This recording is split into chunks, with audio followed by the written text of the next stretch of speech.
dalam one sampel itu contoh soalnya, seorang guru ingin mengetahui apakah kemampuan siswa dalam mata pelajaran matematika berbeda dari standar kelulusan atau KKM-nya 70 misalnya.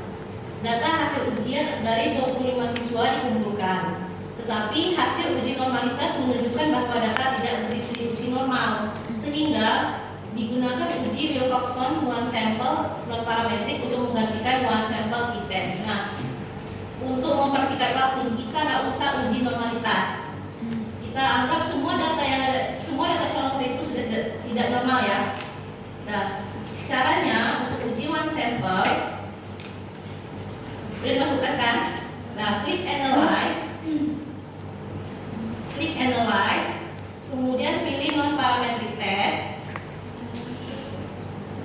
pilih one sample. Nah, kalau muncul kayak gini nggak? Measurement level, assign manually. Bukan kan? Salah. One sample, scan data. Scan data, kemudian muncul seperti ini nih. Analyze non-parametric test. Analyze non-parametric test, one sample. Kalau muncul kayak tadi, scan data sampai muncul one sample non-parametric test. Sudah? Kalau sudah, klik fields, pilih fields.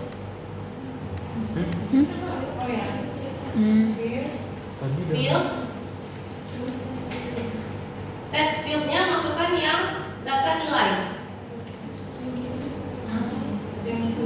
Masukkan data yang nilai. Kita coba yang one sample dulu. Yang dua lagi keluarkan dulu. Itu yang itu paired. Oh, yang keempatnya. Masukkan di test fieldnya itu one sample. Yang apa? Yang nilai. Di sini kan tulisnya one sample. Kalian tulisnya nilai kan? Sudah?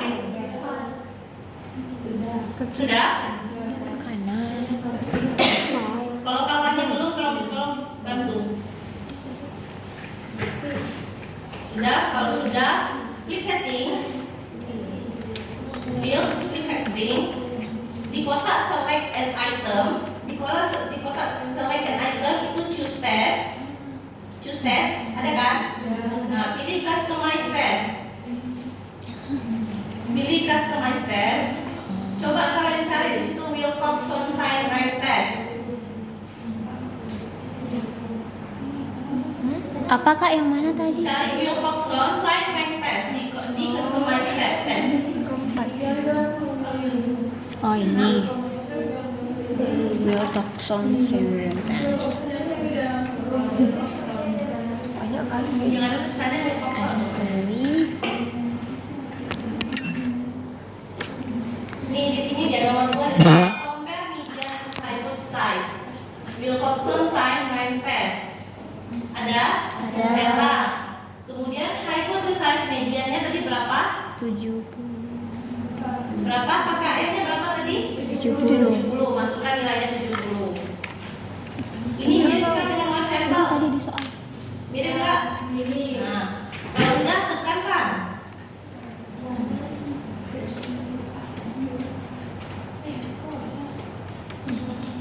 Udah tekan. Kesenangan video. 70 tadi. Nggak usah videoin berarti. Jangan. Bagus.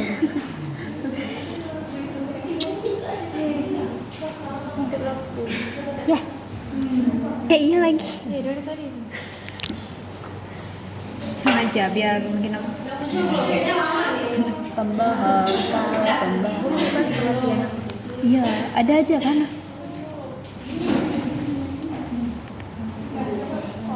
Dulu, tapi premium nih nanti. Apa premium? Linknya premium. Yang subscribe. Udah muncul belum? Subscribe. Aku Yang muncul subscribe. seperti ini nggak? Ada hypothesis tabel kayak gini tulisannya Terus bayar hypothesis member. test summary. Ada. Ada. Nih. Jadi pertama kita buat hipotesisnya sih, Ada. seperti biasa. H0 Tahu ya. nilai Nih, ujian tidak berbeda nih, dengan nilai teman-teman. standar atau nilai ujiannya berada di rentang KKM 70. Nah, itu H0. H1 nilai ujian berbeda dengan nilai standar. Artinya nilai ujiannya di atas rentang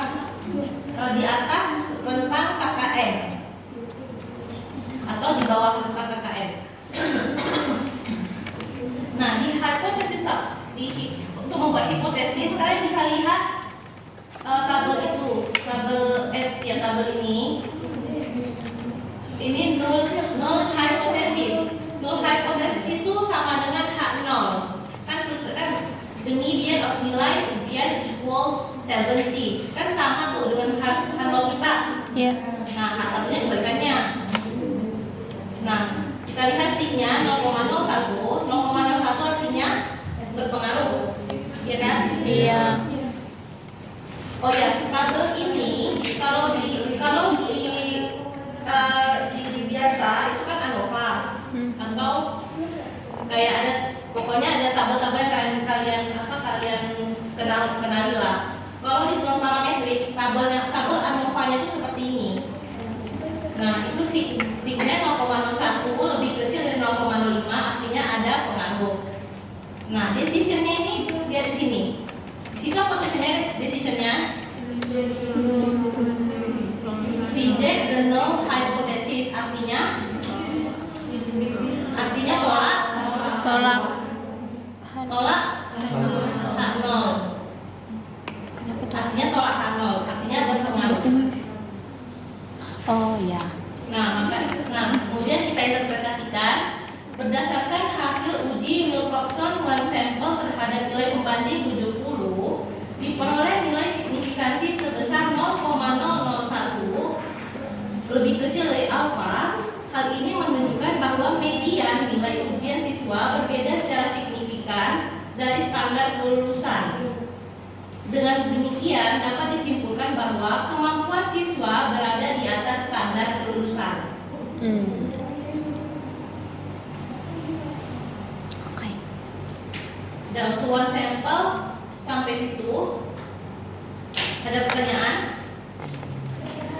Kalau nggak ada, kita lanjut ke paired sample. Nah, Wilcoxon Sainz-Rentges paired sample itu membandingkan dua sampel yang berpasangan ketika asumsi normalitas data tidak terpenuhi. Semua konsep ini masih sama kayak konsep-konsep sebelumnya. Bedanya cuma bedanya tesnya aja gitu. Nah, kita coba sekarang yang paired-nya.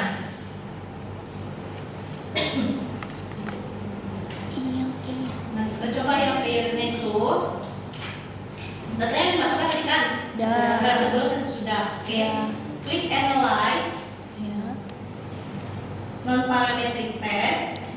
Kemudian legacy dialogs. Cari two related samples. Dua related samples.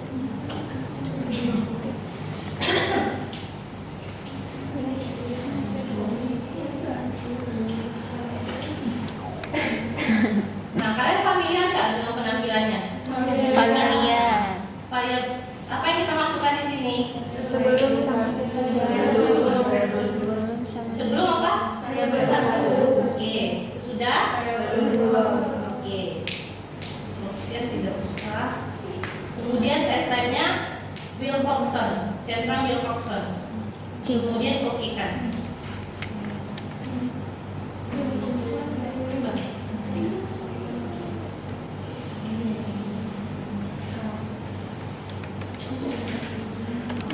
Oke, kalau sudah di paired itu ada dua tabel yang muncul kan? Iya. Nah, kita interpretasi. Nah, yang kita interpretasikan adalah kedua tabel itu. Kedua tabel itu akan kita interpretasikan. Yang pertama itu tabel ranks. Yang pertama itu ada tabel ranks. Ada di situ negative ranks. Ada? Negative ranks itu melihat penurunan variabel. Contoh soalnya dulu. Contoh soalnya dulu belum. Oh, oh. Nah, contoh soalnya, seorang ahli gizi ingin menguji formulasi protein nabatinya untuk pertumbuhan massa otot, penambahan massa otot maksudnya. Nah, ahli tersebut mengujinya pada 20 orang pria berusia 19 sampai 24 tahun yang aktif latihan gym dan mencatat berat badan para pria tersebut setelah 2 minggu. Nah, berat badan sebelumnya sekian, sesudahnya sekian. Tadi udah kita uji, kemudian ada tabel range kan? Ada tabel range. Ya. Oke.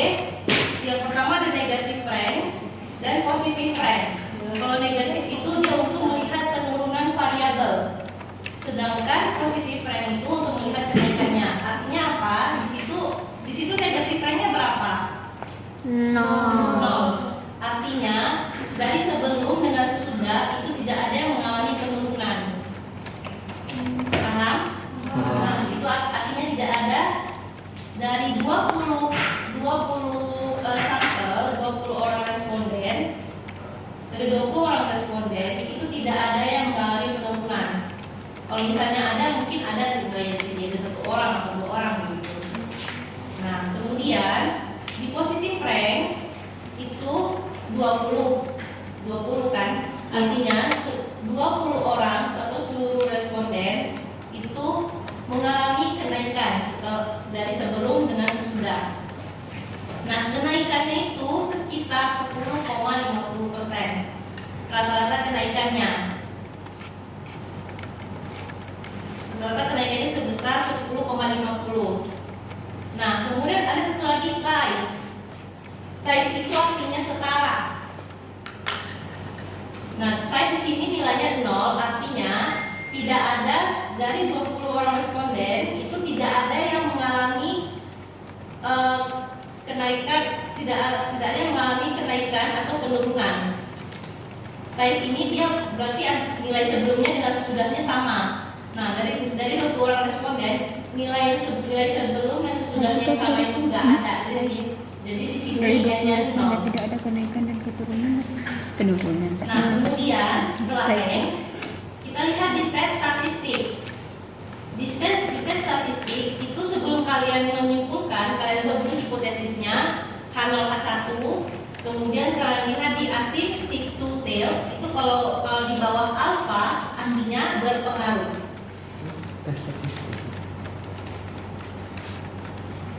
Oke, sebelum kita lanjut ada yang ingin bertanya? Ada yang masih belum mengerti atau ketinggalan? Yang TICE. Kenapa? Yang TICE. Kalau di bawah alfa TICE. TICE itu kan artinya sama. TICE. Ya kan? Kalau TICE itu kalau misalnya sebelumnya dia beratnya 70, sesudahnya 70, itu kan sama. Nah, di data kita kebetulan nggak ada di 0.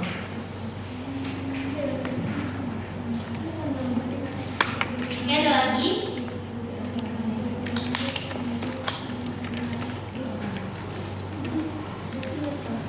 Ada yang ingin bertanya lagi? Oke, kalau nggak ada, kita lanjut ke uji Mann-Whitney U-Test. Mann-Whitney U-Test. Mann-Whitney merupakan uji non-parametrik yang digunakan untuk mengetahui perbedaan median dari 2 sampel yang independen. Uji ini digunakan ketika data tidak memenuhi asumsi normalitas. Uji ini adalah uji alternatif dari uji T independen dalam uji parametrik. Nah, uji Mann-Whitney ini cuma bisa membandingkan 2 sampel independen. Nah, konsep dasarnya bertujuan untuk mengetahui ada tidaknya perbedaan rata-rata antara 2 sampel yang tidak berpasangan. Kemudian jumlah sampel yang digunakan tidak harus sama. Digunakan apabila data penelitian tidak berdistribusi normal dan homogen. Kemudian hanya dapat digunakan pada sampel yang memiliki 1 hingga 2 taraf saja. Ini maksudnya